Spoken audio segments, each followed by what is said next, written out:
Bonjour à tous, donc voilà pour une nouvelle petite vidéo.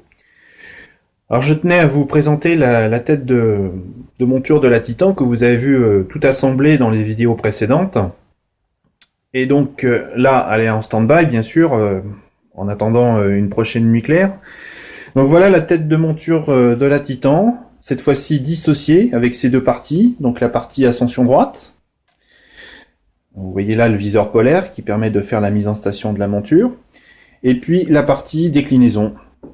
Donc chaque partie fait 16 kg comme je l'avais déjà indiqué dans une vidéo précédente. Donc sur chaque tête de monture vous avez donc une motorisation, vous avez un moteur ici et un moteur ici. Sachant que le moteur sur la partie ascension droite, c'est celui qui fonctionne en continu pour suivre la rotation terrestre. Le moteur sur la partie déclinaison ne servant que pour le système de pointage automatique sur un objet céleste ou lors des rattrapages pour l'autoguidage, lors des séances d'imagerie. Alors vous voyez ici, vous avez un carter, vous en avez un également sur l'autre tête de monture, sur la déclinaison. Alors ce carter contient une vis sans fin qui vient s'appliquer sur une roue dentée. Donc sur la partie déclinaison, c'est exactement le même principe. Donc en fait, cette partie-là, pour une raison ou pour une autre, des fois on est obligé de la démonter pour regresser par exemple la vis sans fin, pour nettoyer, ou pour tout simplement, comme ça m'est arrivé il y a quelques années, en collaboration avec la société Optique et Vision et l'Osmandie, ils nous ont changé les carters qui au départ étaient en aluminium et qui avaient beaucoup de contraintes parce qu'en fait ils réagissaient beaucoup trop à la baisse de température, et lorsqu'il faisait très froid, en fait les carters, l'aluminium se contracte et ça pouvait bloquer la motorisation du fait que à cause de la contraction, eh bien la vis sans fin impliquait beaucoup trop sur la roue dentée de la tête de monture, et donc ça stoppait les moteurs. Donc la société L'Osmandie a décidé donc de changer les carters, et donc ils nous ont mis des nouveaux carters métal, donc pour éviter, disons, les trop grandes contractions par temps froid. Alors ce qu'il faut savoir, c'est que la vis sans fin contre la roue dentée est réglable. Alors sur la Titan, c'est fait de cette façon-là. Donc vous avez deux vis papillons qui sont ici et là. Et puis en dessous, vous avez des vis de serrage qui permettent, une fois le réglage fait, de serrer le carter. Alors pour régler la vis sans fin contre la roue dentée, j'utilise deux jeux de cales que l'on trouve dans des bricolages, Monsieur Bricolage, il y a Facom aussi qui en fabrique. Alors il en faut deux parce qu'en fait vous allez insérer les cales de ce côté-là et de ce côté-là, de façon à pouvoir faire un réglage nickel et éviter d'avoir le carter, disons, de travers, ce qui serait pas bon au niveau réglage de la vis sans fin. Donc les cales, vous en avez de différents types, vous avez des cales d'1 mm, de 0,25, 0,10, 0,40, 0,45. Donc vous avez tout un tas de types de cales.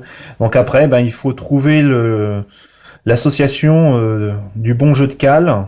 Donc vous pouvez associer celle d'1 mm par exemple. Alors sur l'ascension droite, là en l'occurrence, le jeu de cales que j'ai utilisé, c'est la cale d'1 mm et la cale de 0,20. Donc ce qu'il faut savoir, c'est que sur l'axe d'ascension droite, il faut pas trop serrer la vis sans fin contre la roue dentée. Parce qu'en fait, si on la serre de trop, on risque d'avoir, disons, un suivi assez erratique au niveau du suivi sidéral, et ça c'est pas très très bon. Alors que sur la partie déclinaison, il faut serrer un peu plus la vis sans fin contre la roue dentée pour éviter les effets de backlash. Donc le backlash, c'est que quand vous faites un mouvement d'un côté et que vous renversez le mouvement dans l'autre sens, eh bien si la vis n'est pas suffisamment serrée, vous allez avoir un petit temps de latence. de façon à ce que l'effet de mouvement inverse se produise. Et ça, c'est en autoguidage, c'est pas très bon ça. Sur l'axe d'ascension droite, c'est pas un problème. Vaut mieux avoir une vis sans fin un petit peu plus lâche contre la roue dentée. Alors c'est un petit peu galère à régler, puisqu'on insère de chaque côté donc le jeu de cale, donc ici et ici de l'autre côté. Donc on a deux jeux de cale insérés comme ça, et donc on serre ou on desserre les vis papillons. Et puis ensuite on resserre les grosses vis qui sont en dessous pour serrer le carter. Alors le problème c'est que quand vous resserrez tout ça, quand vous enlevez les cales, eh bien il y a un petit jeu qui se produit, donc en fait vous êtes obligé de resserrer un petit peu les vis papillons et les grosses vis qui sont en dessous. Et des fois c'est pas très évident parce que il faut trouver le bon réglage adéquat. Alors il faut s'y reprendre à plusieurs reprises, hein. C'est ce qui a été mon cas. Mais actuellement, j'ai un réglage qui est quand même extrêmement satisfaisant, puisque au niveau suivi sur la Titan, j'utilise pas le système de correction d'erreurs périodiques. J'ai une erreur absolument très faible. Et puis en déclinaison, j'ai quasiment pas de jeu. Donc le logiciel Prism, quand il fait la calibration d'autoguidage, vous affiche un graphique, en fait, un parallélogramme. Et ce parallélogramme, s'il est refermé quasi parfaitement, ça veut dire qu'en fait vous avez quasiment pas de jeu au niveau de votre monture et que vos réglages sont suffisamment bons.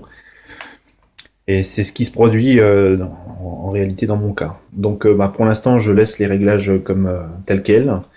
Et puis on va faire les premières images avec la Moravian G4 16000 de cette façon.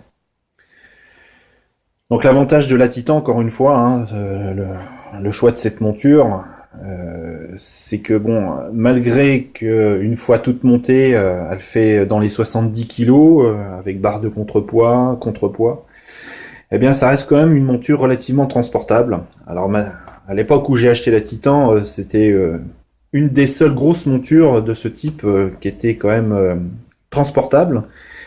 Mais depuis, il y a d'autres montures sur le marché comme les 10 Micron version Ultra Porte qui permettent justement d'emmener la monture un peu partout, même si on a un poste fixe par exemple dans le fond du jardin. Et donc comme vous pouvez voir, donc sur la partie déclinaison, vous avez le même type de carter, de vis papillon. Là ici, c'est pour desserrer la vis sans fin. Alors cette partie-là, en fait, elle est surtout utilisée pour les gens qui habitent dans des régions très froides, comme le Canada ou le Québec. Et en fait, en début de nuit, on dessert cette partie-là très légèrement. On attend que la monture se mette en température et on resserre de façon à éviter à ce que la vis sans fin soit trop plaquée contre la roue dentée. Donc voilà. Donc tout ça, ce sont des réglages sur la monture à parfaire au fur et à mesure des utilisations et des observations. Donc je dis pas que c'est très facile, hein, parce que c'est un petit peu galère quand même à faire. Faut être minutieux dans le réglage et puis noter à chaque fois ce qui va pas, et puis recommencer pour trouver le bon jeu de cale pour avoir la bonne distance entre la vis sans fin et la roue dentée de chaque axe.